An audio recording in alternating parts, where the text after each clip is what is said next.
All right, so for this one, I did a bunch of stuff that sometimes I show, but we've seen it all before. I cleaned up the frames. I milled them so that the motor would fit. Then I painted them. And since I'm out of black primer, I painted them camouflage, Rust-Oleum camouflage, and then I satin coated them so they're nice and smooth. And I shimmed up the motor using a couple of lead wheel weights that I just glued in there with some goop. And then I took my hammer and I pounded them down until I got the height that I wanted. All right, so what I want to show you then. Oh, hey, you want a sneak preview, huh? Sneak preview. Man, compared to where we started, I'd have to say, looking nice. Cabs. I have not gone around and done the window trim yet, and we haven't put glass in them. But the decals, looking good. All that work we went through. Remember when we stripped those decals off the sides? And then we had to touch up. Now our decals are on, and they look decent. Everything's looking nice. Okay, anyways. The trucks are in. Now the trucks, we do those last. All they are is basically primered. All right. So we put in the worm gear, and as always, we put one tiny dot of Marvel air tool oil at the phosphor bronze nut, and then we put the Mag 1 on the worm, put the cap on. Now I'm going to show you how we're going to mount the motor. All right, so this is what we got. Before you mount the motor, check the direction. I happen to know that we need to be turning towards me to go forward. Check for the light bracket, which is right there. So we're facing forward. Check to make sure your arms are facing towards you. All right, we're good to go. Then, I've already checked the motor to make sure it turns the right direction. And I've got the 2 leads on here. So now what I'm going to do is I've already done one, so now I can copy it. I take my silicone hose. This is 1 millimeter inside diameter with the, it's like a 2 millimeter wall thickness. Anyways, they're called 1x4. All right, so I'm just going to kind of size it up based on this one. I'm going to just cut off a piece about like, yeah. And then I'm going to cut off another piece about like, yeah. Okay. Just like that. Okay, now I'm going to turn it around. I'm going to take the pliers. Little jeweler's pliers. Okay, I'm going to grip the end of the tube like this. Then I'm going to put it onto the worm shaft. Now these worm shafts, they're like 3/32 on these old Athearn Blue Box. So they are bigger than the motor shaft, which is 2 millimeters. Basically, they're about 2.5 millimeters. But silicone hose doesn't care. That's right. So let's go ahead and put the other one on.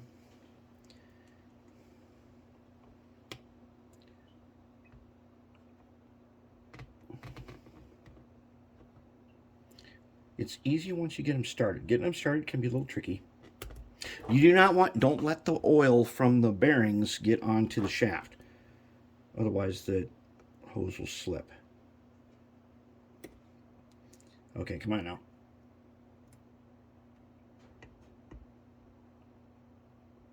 There we go. Let's go.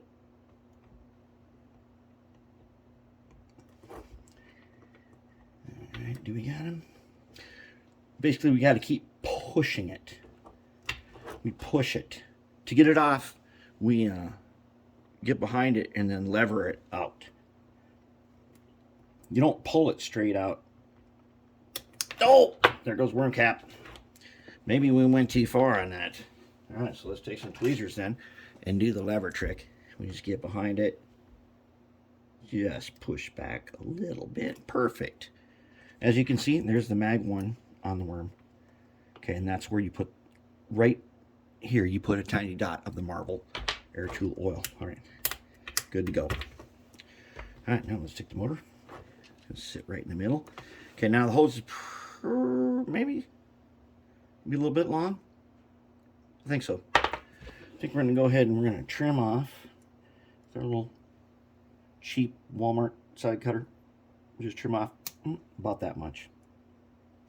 There. How are we looking now? Not bad. That's kind of a lot of hose there. You don't need a lot of this hose on, but let's see if we can make it fit. Let's just see.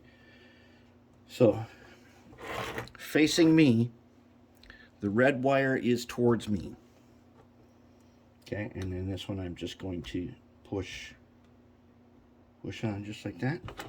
I think we might have it. Then we're just going to take this guy, put him on like that. Now let's see if we can center this guy up. Maybe we put a little more over here and a little less over there. Look how much easier that is than doing the old way with all those joints and stuff and shafts and junk we don't need those anymore. There it is.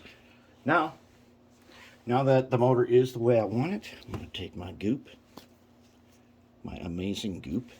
Okay. Now all I got to do is turn him. Oh man, I wore the whole stamp off. Oh crap. Okay. Doesn't matter.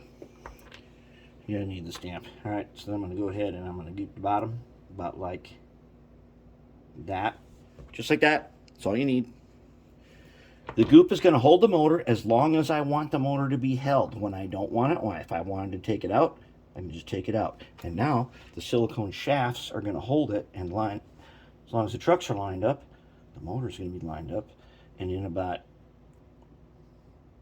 15 minutes or so, it'll be solid. There it is. And that is how we do it. So now let's check it out. Motor is mounted. Very nice. Looks a little crooked. I'll fix that up. It'll set up and we'll be good. Uh-oh. Uh-oh. That light right there. Apparently he's got a little chrome bracket on him, doesn't he? Indeedly doodly.